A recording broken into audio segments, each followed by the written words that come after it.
Hello my dear NEET aspirants, welcome to NEET UG bio. मैं हूं अखिलेश और बच्चों आज ये लेक्चर नंबर थर्ड होगा। इससे पहले लेक्चर नंबर हमने सेकंड देखा था, टेक्सोनॉमी एंड टाइप्स। आज हम देखने वाले हैं क्लास 11th और नीट 2026 के लिए important unit number 1, diversity in the living word में नोमेनक्लेचर यानी नामकरण पद्धति।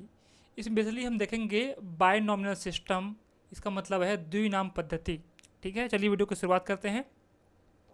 तो chapter number 1, the living word nomenclature binomial system, ये आपका लेक्चर नंबर थर्ड होगा। ठीक है, चलिए तो कुछ बुलेट पॉइंट देखते हैं क्या क्या पढ़ने वाले हैं। सबसे पहले हम देखने वाले हैं नोमेनक्लेचर के इंट्रोडक्शन देखेंगे, फिर हम देखेंगे binomial system, rules of nomenclature ICBN, fourth है इम्पोर्टेंट ऑफ बायनोमेनक्लेचर, फिफ्थ है international code for nomenclature, important question for neat and quick summary, and last में हम देखेंगे कुछ MCQs और कुछ PYQs। चलिए हम सबसे पहले देखते हैं कि ये नोमेनक्लेचर है क्या। तो नोमेनक्लेचर बच्चों एक लैटिन वर्ड है। ये नोमेनक्लेचर दो शब्दों से मिलकर बना हुआ है, नोमेन और क्लेचर। नोमेन का मतलब होता है नाम या नेम, और क्लेचर का मतलब होता है सूचना बनाना या इसको लिस्टिंग करना, यानी कि नाम को लिस्टिंग करना। ये है नोमेनक्लेचर, नामकरण। तो नोमेनक्लेचर का अर्थ क्या है? इसका अर्थ होता है नामकरण की प्रणाली, यानी कि नेमिंग करने की एक सिस्टम होता है, इसको हम कहते हैं नामकरण की प्रणाली, नोमेनक्लेचर। अब NCERT क्या कहती है इसको?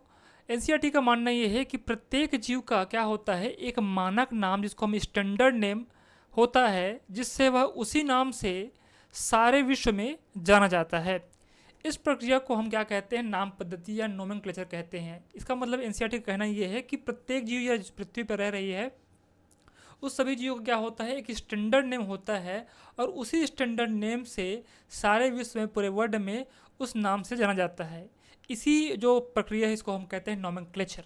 ठीक है, कुछ समझते हैं एग्जाम्पल, जैसे कि होमोसेपियंस। होमोसेपियंस मनुष्य का वैज्ञानिक नाम है, ये पूरे वर्ल्ड में इसका नाम जानते हैं होमोसेपियंस। उसी प्रकार है पेंथरा टाइग्रिस, यानी कि ये बाघ का साइंटिफिक नेम है, और है राना टिग्रिना जिसको हम मेढक कहते हैं, इसका साइंटिफिक नेम है। ठीक है, ये जो बच्चों साइंटिफिक नेम है, ये जो नोमेनक्लेचर है, ये स्टैंडर्ड नेम है। ये विश्व के किसी भाग में हो, इसको इसी नाम से जाना जाएगा। चलिए आगे बढ़ते हैं।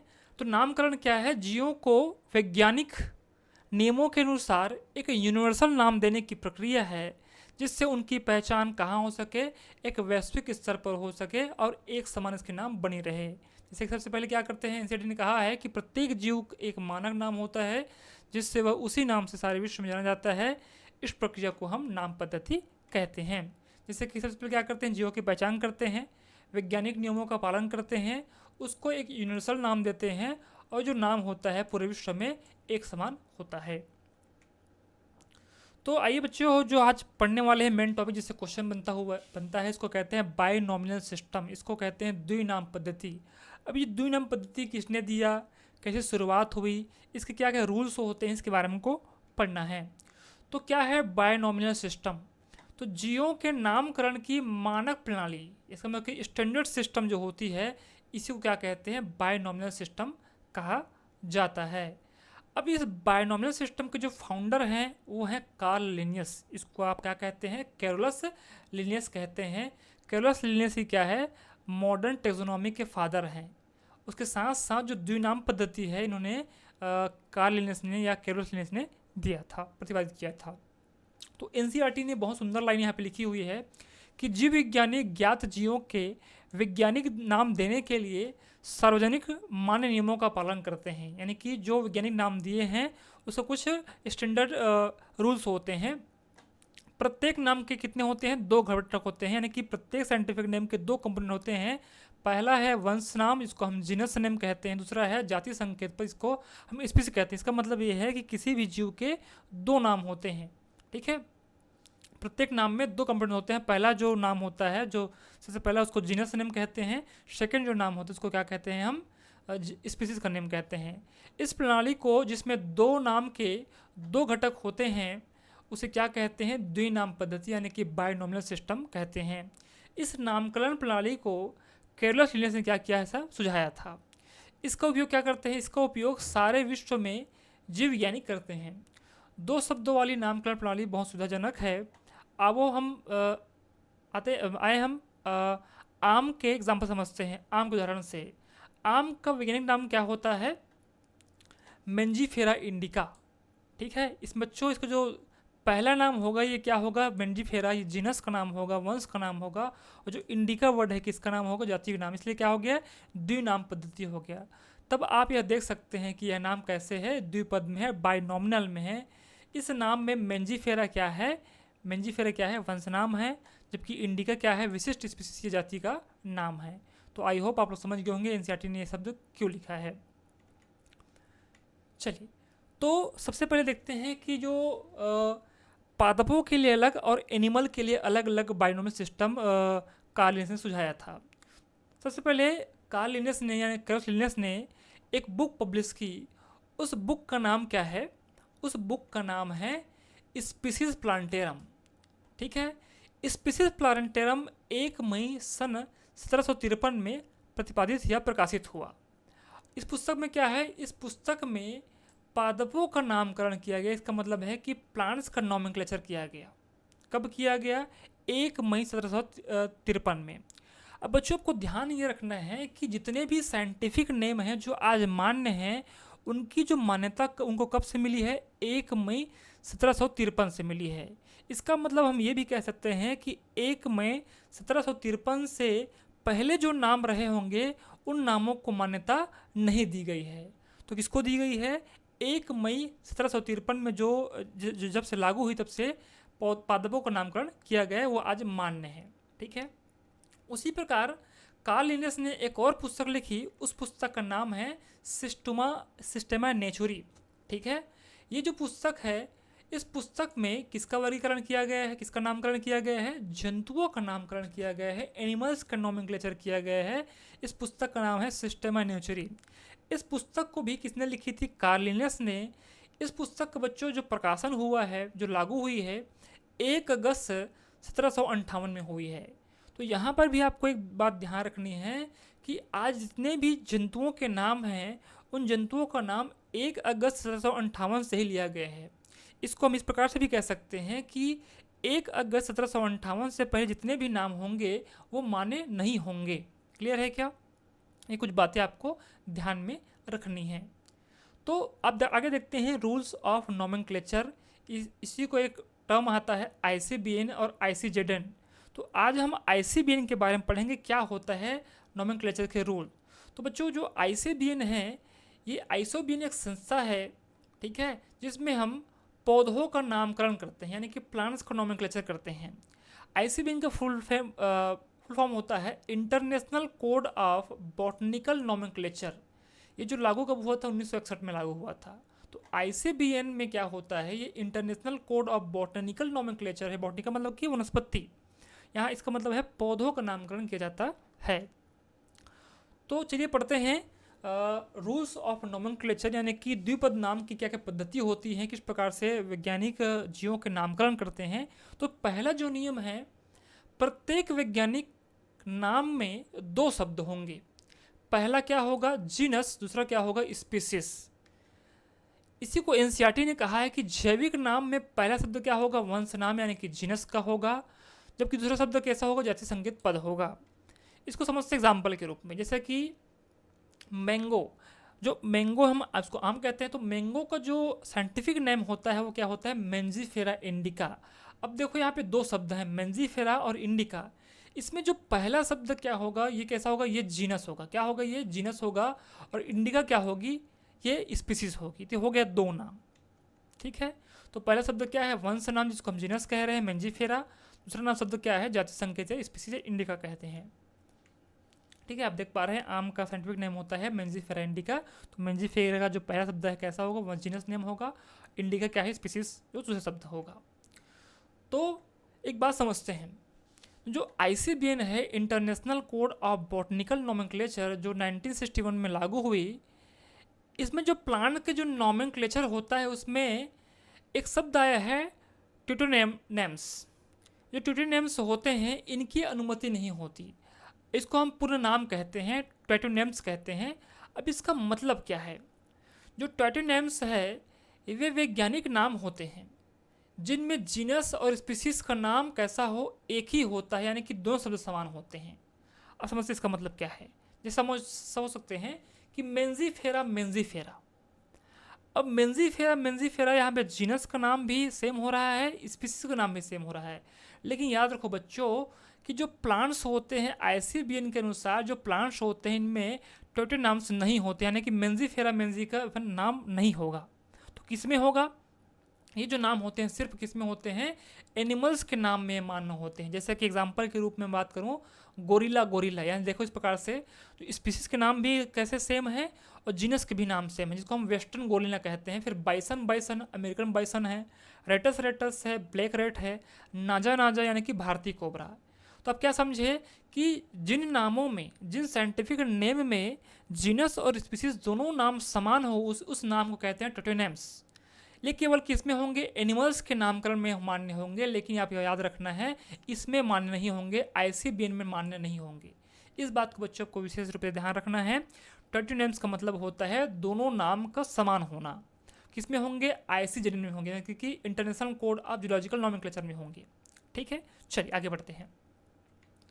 दूसरा जो नियम है बच्चों, पहला जो अक्षर कैसा होगा, जो वंश नाम को बताता है, यह कैसा होगा? बड़े अक्षर में होगा। इसका मतलब ये है कि अभी हमने पढ़ा कि जो मेंजीफेरा इंडिका है, तो मेंजीफेरा पहला शब्द कैसा होगा? ये कैपिटल लेटर में होगा। और इंडिका कैसे होगा? आपका स्पीसीज नेम स्मॉल लेटर में होगा। इसको आपको समझना है ध्यान से। तो पहला बड़ा अक्षर में होना चाहिए, जबकि जो जातीय संकेत होता है वो कैसा होगा? छोटा अक्षर का होना चाहिए। यानी कि मेंजीफेरा इंडिका हम कह रहे हैं, कहने के लिए इसका एग्जाम्पल ले सकते हैं, ये NCERT की लाइन है। समझते हैं जीनस का पहला अक्षर कैसा होगा? कैपिटल लेटर का होगा, बड़ा अक्षर में होगा। स्पीसीज का पहला अक्षर कैसा होगा? और स्मॉल लेटर में होगा। एग्जाम्पल समझते हैं, जैसे कि देख सकते हैं आप मेंजीफेरा इंडिका। तो यहाँ पे वंश नाम है, जाति का नाम है। तो जो जीनस का नाम है ये कैसा होगा? कैपिटल लेटर में होगा, शुरुआती अक्षर। ठीक है। और स्पीसीज का शुरुआती अक्षर कैसा होगा? स्मॉल लेटर में। ठीक है, चलिए तीसरा जो नियम है बच्चों, जैविक नाम को जब हाथ से लिखते हैं तब दोनों शब्दों को अलग अलग रेखांकित यदि हाथ से लिखा जाए तो नाम क्या करते हैं? अंडरलाइन करते हैं। आगे समझेंगे। अथवा छपाई में, यानी कि जब हम इसको छपाई करते हैं, प्रिंटिंग करते हैं, तो कैसे करते हैं? इसको तिरछा अक्षर में लिखना चाहिए। यह रेखांकन उनके लैटिन उद्भव को दिखाता है, ये NCERT ने स्पष्ट किया है। आइए समझते हैं क्या कहते हैं NCERT। देखिए, जब इसको हम हाथ से लिखते हैं, रिटर्न करते हैं करने के लिए, तो क्या करेंगे? इसको हम सीधा सीधा लिखेंगे, लेकिन क्या कर देंगे? इसको हम अंडरलाइन कर देंगे। इस प्रकार से मेंजीफेरा इंडिका लिख के क्या कर देंगे? हम इसको अंडरलाइन कर देंगे यदि हम हाथ से लिख रहे हैं। लेकिन हम इसको क्या कर, जब छपाई कर रहे हैं, प्रिंटिंग कर रहे हैं, इसी को कैसे लिखेंगे? तिरछा लिखेंगे इस प्रकार से। इसमें कोई अंडरलाइन नहीं होगा। आप समझ गए होंगे। इस नियम को पालन करते हैं कि जब भी हम किसी साइंटिफिक नेम को हम हाथ से लिखेंगे तो हम सीधा लिखेंगे और इसके नीचे अंडरलाइन कर देंगे। लेकिन जब भी इसको हम प्रिंटिंग करेंगे तो कैसे करेंगे? तो हम लैटिन वर्ड में लिखेंगे, तिरछा लिखेंगे। क्लियर है? ये तीसरा आपका नियम आपको समझ आ गया होगा। चौथा जो नियम है बच्चों, जाति संकेत पद के बाद अर्थात जैविक नाम के अंत में लेखक का नाम लिखते हैं और इसे संक्षेप में लिखा जाता है। समझते हैं इस बात को। उदाहरण के रूप में मेंजीफेरा इंडिका, ये क्या होगा? जैविक नाम हो गया। देखो इसके अंत में क्या लिखा गया है? लिन लिखा गया है। लिन का मतलब होता है कैरोलस लिनियस। इसका मतलब है कि मेंजीफेरा इंडिका नाम दे साइंटिस्ट का नाम क्या है? कौन है? लिनियस है। इसका मतलब सबसे पहले इस चीज़ का वर्णन किसने किया था? लिनियस ने किया था। ये NCERT इस बात को कहती है कि जब भी हम जैविक नाम लिखते हैं तो उसके अंत में क्या करेंगे?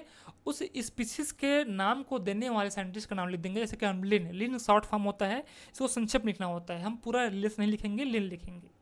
ठीक है। पांचों जो नियम बच्चों, जैविक नाम प्रायः लैटिन भाषा में होते हैं, तिरछे अक्षर में लिखे जाते हैं। इनका उद्भव कहीं से भी हुआ हो, इन्हें लैटिनीकरण अथवा इन्हें लैटिन भाषा को उत्पन्न समझा जाता है। इसका मतलब ये लैटिन भाषा में लिखे होते हैं। यहाँ पे बच्चों एक नोट आपके लिए लिख दिया हूँ कि जो वैज्ञानिक नाम होता है वो लैटिन भाषा में होता है, क्योंकि लैटिन भाषा कैसा होता है? ये अपरिवर्तित भाषा होती है या डेड लैंग्वेज होती है। ठीक है, चलिए तो हमको जिस समझते हैं कि नामकरण कर लिए, फिर इसकी क्या और उपयोगिता है, मेन चीज़ें हैं। तो NCERT ने कुछ बहुत महत्वपूर्ण बात लिखी है यहाँ पर कि वैज्ञानिक नाम यह गारंटी है कि प्रत्येक जीव का एक ही नाम होगा। क्लियर है क्या? जब भी साइंटिफिक नाम इंटरनेशनल लेवल पर लिखा जाएगा, इसका मतलब इस बात की गारंटी सुनिश्चित होती है कि किसी भी जीव का नाम केवल एक ही नाम होगा। ठीक है, इसके बहुत सारे नाम नहीं होंगे, एक ही नाम होंगे। दूसरा जो लाइन है बच्चों, किसी भी जीव के वर्णन से विश्व में किसी भी भाग में लोग एक ही नाम बता सकते हैं। बिल्कुल सही बात है। तीसरा जो वर्ड है बच्चों, यह भी सुनिश्चित करते हैं कि एक ही नाम किसी दूसरे ज्ञात जीवों का ना हो। ठीक है, इसका मतलब है कि जैसे सपोज कीजिए कि आम का जो नाम है मेंजिफेरा इंडिका है, तो किसी दूसरे फल का नाम मेंजिफेरा इंडिका नहीं होगा। ठीक है, और उस आम का एक ही नाम होगा मेंजिफेरा इंडिका, जो पूरे विश्व में एक समझ जाना जाएगा। ठीक है बच्चों, तो मुझे उम्मीद है आपको रूल्स समझ आ गए होंगे। चलिए, तो कुछ इम्पोर्टेंट्स देखते हैं बायनॉमिनल नोमेनक्लेचर का। पहली है बात यह है कि समानता और एकरूपता हमको सहायता मिलती है। यह प्रणाली वैज्ञानिकों को एक जीव को पूरी दुनिया में एक ही नाम से पहचानने में मदद करती है। दूसरा है कन्फ्यूज़न, यानी कि एक प्रकार से द्वंद्व को दूर करती है, कन्फ्यूज़न को दूर करती है। स्थानीय नामों में क्या होती है, बहुत सारी विविधताएं होती हैं, लेकिन वैज्ञानिक नाम हर जगह एक समान होते हैं। जैसे कि आप ही ले लीजिए, आपका घर में नाम कुछ भी होगा, चिंटू मिंटू सोनू मोनू, ठीक है, लेकिन आपके स्कूल में आपका क्या होगा, स्टैंडर्ड नाम होगा, जैसे महेश, रमेश, सुरेश। ये जो नाम है क्या है, ये स्कूल के लेवल पर क्या हो गए, आपके स्टैंडर्ड नेम हो गए। उसी प्रकार किसी भी जीव के यूनिवर्सल लेवल पे साइंटिफिक नेम होता है, लेकिन स्थानीय क्षेत्र में उनके अलग अलग नाम होते हैं। इसका भी कन्फ्यूजन बायनॉमिनल नोमेनक्लेचर देता है। फिर है संबंधों को दर्शाता है। वैज्ञानिक नामकरण से जीवों की वर्गीकरण यानी क्लासिफिकेशन करने में उनको सहूलियत मिलती है। क्लियर है क्या? चलिए, फिर है कम्युनिकेशन आसान बनाता है। इसका मतलब है पूरे विश्व में हम कहीं भी जाए, सपोज कीजिए हमको मेढक बताना है, तो हम उसको कहेंगे राना टिगरीना, हमको कहना कि बाघ यानी कि पेंथर टाइग्रिस कहेंगे। हम होमोसेपियंस कहने हैं तो हम मानव का नाम लेंगे। इसका मतलब है कि वो जो नाम होगा पूरे क्या होंगे, यूनिवर्सल होंगे। तो ये जो प्रणाली होती है वैज्ञानिकों और शोधकर्ताओं के बीच में वैश्विक स्तर पर जो कम्युनिकेशन संवाद उसको ईजी करने का काम करती है। तो समझ आ गया होगा आपको। अब समझते हैं बच्चों कुछ क्या क्या इंटरनेशनल कोड होते हैं नोमेनक्लेचर के लिए। तो पहला है ICBN, इसको कहते हैं international code of botanical nomenclature. अब बच्चों ICBN में किसका नामकरण करते हैं, पौधों का नामकरण करते हैं। उसी प्रकार ICZN, इसका मतलब है international code of zoological nomenclature. आप लोगों को इसका फुल फॉर्म याद रखना है। इसमें क्या करते हैं, एनिमल्स यानी कि जानवरों का नामकरण करते हैं, इस बात का ध्यान रखेंगे। थर्ड है बच्चों ICNB, इसका मतलब होता है international code of nomenclature of bacteria. ठीक है, बी मतलब होता है बैक्टीरिया, ICNB। ठीक है, बैक्टीरिया का क्या करते हैं, नामकरण करते हैं, जितने भी बैक्टीरिया जीवाणु होते हैं उनका नामकरण करते हैं। चौथा है ICNCP, international code of nomenclature for cultivated plant, यानी कि कृषि व बागवानी यानी कि जो गार्डनिंग और जो एग्रीकल्चर प्लांट होते हैं उनके नामकरण यूज़ करते हैं। तो ICBN, ICZN and ICNB and ICNCP, ये चार आपको इंटरनेशनल कोड को आपको फुल फॉर्म को याद करना है और किसमें कौन सा नामकरण करते हैं आपको पता होना चाहिए कृषि और बागवानी में। ठीक है, चलिए, तो कुछ इंपॉर्टेंट क्वेश्चन बच्चों ये आपके लिए है, आपके लिए मैं होमवर्क छोड़ता हूँ, आप इसका आंसर कमेंट बॉक्स में मुझे देंगे। पहला क्वेश्चन आप लोगों के लिए है कि बायनॉमिनल, ठीक है, या इसको कह सकते हैं बायनॉमिनल नोमेनक्लेचर या बायनॉमिनल सिस्टम के जनक कौन है, आपको बताना है। सेकंड क्वेश्चन आप लोग के लिए है कि ICBN और ICZN का पूरा नाम आपको नाम क्या है ये बताना है आपको। थर्ड क्वेश्चन है कि बायनॉमिनल नोमेनक्लेचर के नियम क्या है, ये जो 5 नियम हमको पढ़ाया था इसको आपको बताना है। चौथा बच्चों होमोसेपियंस मानव का वैज्ञानिक नाम है, तो होमोसेपियंस में जो होमो है वो क्या दर्शाता है, जीनस की स्पीसीज, ये आपको बताना है। पांचवा है फेलिस डोमेस्टिकस, इसका मतलब ये क्या है, घरेलू जो मक्खी होती है हाउस फ्लाई, इनका साइंटिफिक नाम है। इसमें जो डोमेस्टिकस है ये क्या बताता है, स्पीसीज की जीनस, इसका आपको बताना है। ये आपके लिए होमवर्क का है, प्लीज़ का आंसर कमेंट बॉक्स में हमको देना है। चलिए, तो क्विक समरी करते हैं इस चीज़ का कि हमने क्या क्या पढ़ा कि जो बायनॉमिनल नोमेनक्लेचर है, बायनॉमिनल सिस्टम है, जीवों के नामकरण की वैज्ञानिक विधि होती है। इसे कैलोस लिनियस ने प्रतिपादित किया था। इसमें नाम 2 भागों में होता है, पहला नाम जीनस, दूसरा नाम स्पीसीज होता है। ठीक है, वैज्ञानिक नाम लैटिन भाषा में होते हैं और ICBN और ICZN अंतर्राष्ट्रीय नामकरण के नियम तय करते हैं। ICBN पौधों का नामकरण करता है, ICZN जंतुओं का नामकरण करता है। ठीक है, चलिए बच्चों बहुत फास्ट हम क्वेश्चन करते हैं, जितना भी हमने पढ़ा अब क्वेश्चन प्रैक्टिस करते हैं। पहला क्वेश्चन आपके लिए ये है कि बायनॉमिनल नामकरण प्रणाली यानी कि बायनॉमिनल नोमेनक्लेचर के जनक कौन है। आपको बताना है option A Darwin, option B Linnaeus, option C Lamarck, option D Mendel. इसका आंसर बच्चों आपको कमेंट करके बताना है। चलिए इसका आंसर देखते हैं बच्चों। इसका आंसर होगा आंसर नंबर बी, लेनियस है फादर ऑफ बायनॉमिनल नोमेनक्लेचर। ठीक है, नेक्स्ट क्वेश्चन बच्चों आप लोगों के लिए है, निम्नलिखित में से कौन सा बायनॉमिनल नाम सही तरीका से लिखा गया है। ठीक है, आपको पढ़ना है ऑप्शन ए पेंथ्रालियो, पेंथ्रालियो, पेंथ्रालियो, पेंथ्रालियो। इन चार ऑप्शनों में बताना है कि जो बायनॉमिनल सिस्टम हमने जो पढ़ा था उसमें से सही कौन सा है। ठीक है, आप देख पा रहे हैं पेंथ्रालियो। ठीक है, एक जो जीनस का नाम यहाँ पर है एक ऐसा है, यहाँ पर ये कैपिटल में है, वो स्पीसीज का नाम कैसा है, यहाँ भी कैपिटल है, तो क्या हो सकता है, बिल्कुल नहीं, ये भी नहीं होगा। हमको पता है कि जो पहला शब्द जीनस होता है वो कैसा कैपिटल होगा, और सेकंड कैसा स्पीसीज होता है वो स्मॉल होगा। देखो वो ऑप्शन बी, ये दोनों कैसे होंगे, दोनों स्मॉल लेटर में है, तो ये भी नहीं होगा। डी को पढ़ते हैं पेंथ्रा, देखो पहला जो वर्ड जीनस नाम है ये भी कैसा है कि स्मॉल में, ये भी नहीं होगा। लियो, ये भी नहीं होगा। तो देखो हमारा आंसर क्या होगा, सी। हमारे बच्चों जो आंसर कैसा होगा, सी आंसर होगा। क्यों सी होगा, क्योंकि जो पहला नाम जीनस नाम है कैसा है, कैपिटल लेटर में है, बड़े अक्षर में है, और लियो जो वर्ड है कैसा है, स्पीसीज नाम है, वो स्मॉल लेटर में है। ठीक है भाई, तो बायनॉमिनल नाम में पहला शब्द कैसा जीनस का होता है वो अक्षर कैसा कैपिटल लेटर में होता है, दूसरा शब्द कैसा होता है स्पीसीज नाम होता है स्मॉल लेटर में होता है। ठीक है, थर्ड क्वेश्चन आप लोग के लिए है कि वैज्ञानिक नामकरण में जीवों के नाम किस भाषा में होते हैं। हमने इसको पढ़ा था, तो संस्कृत, इंग्लिश, लैटिन, ग्रीक। इसका आंसर पता होगा बच्चों, संस्कृत तो होगा नहीं, इंग्लिश नहीं है, ग्रीक नहीं है, इसका आंसर होगा लैटिन। तो लैटिन भाषा में नामकरण होता है।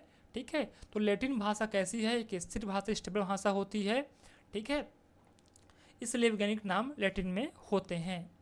फोर्थ क्वेश्चन है बच्चों आप लोगों के लिए, international code of botanical nomenclature यानी कि ICBN किसके नामकरण के लिए नियम तय करता है। पहला है वायरस के लिए, फंगस के लिए, जंतुओं के लिए, पौधों के लिए। तो वायरस के लिए तो बिल्कुल नहीं होगा, फंगस के लिए भी बिल्कुल नहीं होगा, जंतुओं के लिए तो international code of zoological nomenclature ICZN होता है। इसके लिए होगा ये बॉटनिकल यानी वनस्पति यानी कि पौधों के लिए होगा। इसका आंसर क्या होगा, आंसर नंबर डी, पौधों के लिए। पौधों के नामकरण के लिए ICBN और जंतुओं के नामकरण के लिए ICZN जिम्मेदार होता है।